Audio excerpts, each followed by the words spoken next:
Good evening. This is Akashvani Kohima. I am Nyusietho with evening news. And the headlines. India and New Zealand signs customs cooperation arrangement to ease trade between the two countries.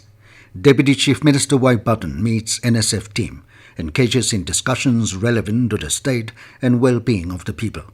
Advisor New and Renewable Energy NSDMA Nyusietho Nyuthe says Nagaland Disaster Risk Reduction Roadmap 2023-2030 signifies pivotal advancement towards safer and more resilient Nagaland.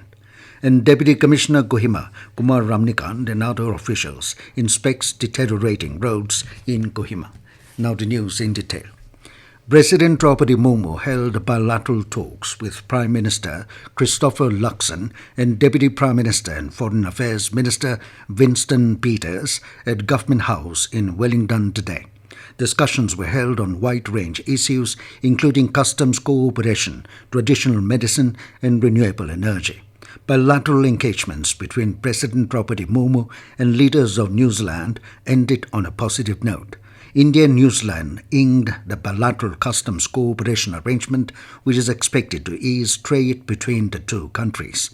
New Zealand also ratified the International Solar Alliance, paving way for enhanced opportunities for joint research and development in this field.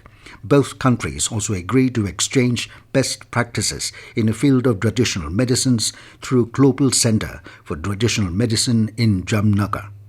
Deputy Chief Minister Patton met with a team of Naga Students Federation led by its president, Medovi Ree. In a social media post, Patton said they engaged in discussions relevant to the state and the well-being of the people.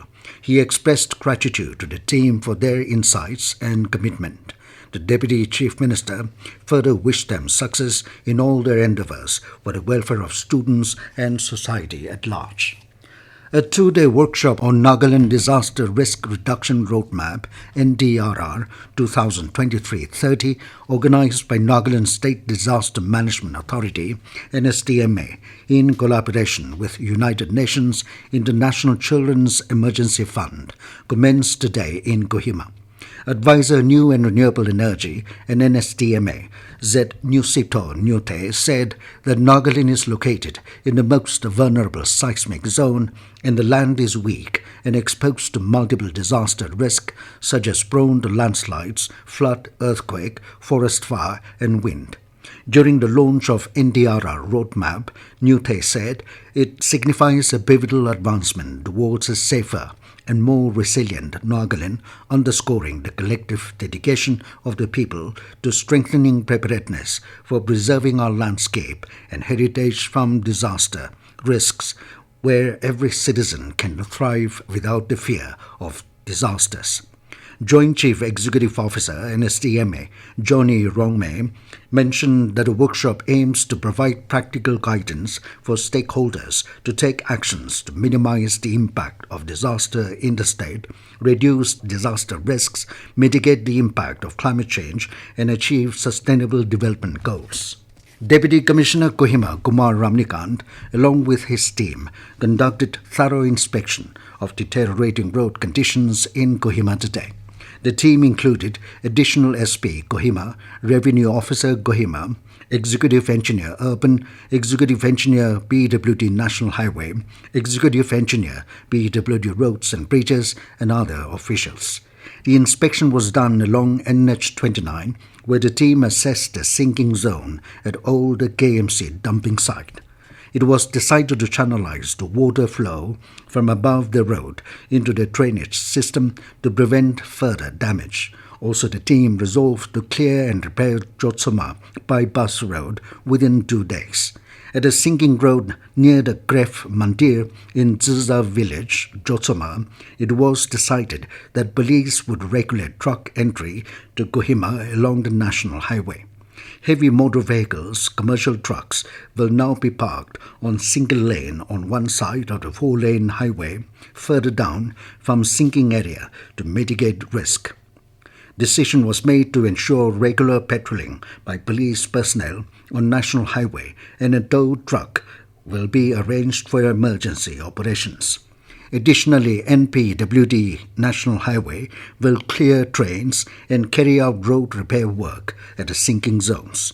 In this regard, public is advised to exercise caution while travelling through the sinking zone areas. Regarding the box cutting road, the team decided to lay cement concrete road on Saturday to be carried out by EE Urban. To facilitate road repair, vehicular traffic at box cutting will be suspended on 10th and 11th August. This news comes to you from Akashvani, Kohima. You can also listen to this news bulletin on News On Air app and YouTube channel AIR News Kohima. Under the Jal Jivan mission, government has provided tap water connections to over 77% rural households across India. Answering to supplementaries during the question hour in the Lok Sabha, Union Jal Shakti Minister C.R. Patil said, Narendra Modi government has started this scheme in the year 2019, and along with that, 15 crore households have been provided with tap water connections so far. Patel added that according to a study, clean and safe drinking water provided to the households have saved over 8 lakh crore rupees by eliminating diseases. Labour and Employment Minister Mansukh Mandaviya said government is running 15 schemes which are dedicated for employment generation. Replying to supplementaries during the question hour in the Rajya Sabha, Mandaviya said the government is running several schemes for employment generation, and as a result, the unemployment rate has decreased from 6% to 3.2% now. Deputy Commissioner and Chairman DDMA Walker, Vinit Kumar, has issued public advisory following incessant rainfall in the catchment area of the Doyang River. The advisory stated that the continuous rainfall has led to a significant rise in the water level at the Doyang Reservoir, with projections indicating that it may soon reach the full reservoir level if the current inflow persists. Under such circumstances, the radial gates of Doyang Dam will be opened to release excess water in a controlled manner. During such exercise, the excess inflow will spill over and flow through Doyang River downstream of Doyang Powerhouse. Therefore, public have been informed to stay away from the downstream of Doyang River and foothill area by avoiding bathing, swimming, fishing, camping on riverside and any other activities during the period of opening the radial gates. As part of nationwide campaign for Safai Apnao, Bimari Phagao initiative under Swachh Bharat Mission Urban 2.0, Longland Town Council organized an awareness program on cleanliness and sanitation practices at Government Middle School, Lianak, Longlang yesterday. Management of Information System Assistant, Longlang Town Council, Isaac P. imparted information to the students and teaching faculty of the school on tackling cleanliness and disease-related challenges.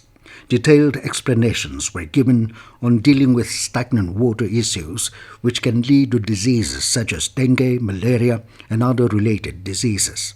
The session also covered essential practices such as adopting cleaner practices like ensuring regular cleaning of drains, maintaining clean toilets, and ensuring safe drinking water.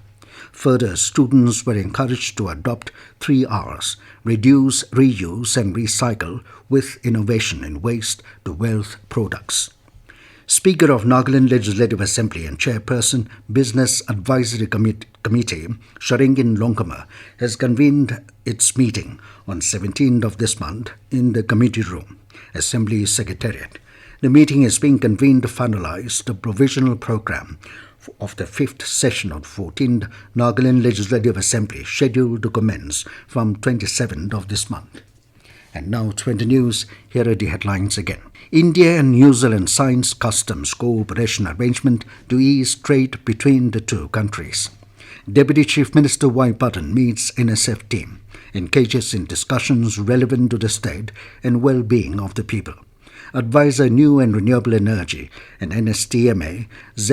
Nyusietho Nyuthe, says Nagaland Disaster Risk Reduction Roadmap 2023-30 signifies pivotal advancement towards safer and more resilient Nagaland. And Deputy Commissioner Kumar Ramnikant and other officials inspects deteriorating roads in Kohima. That is all we have in this evening news bulletin. Good night.